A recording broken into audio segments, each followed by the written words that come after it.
Begin by coming into a forwards fold and then lift halfway into a flat back to tabletop.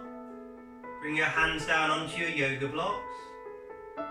Adjust the blocks if you need to, so the wrists are underneath the shoulders.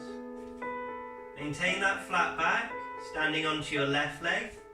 Extend your right leg straight out behind you, holding for 2 to 3 breaths. Taking the weight into your hand as much as you need to. Bringing the right foot back in. Pause to the centre if you need to. And then extend the left leg straight out behind you. Again, maintain the pose for 2 to 3 breaths.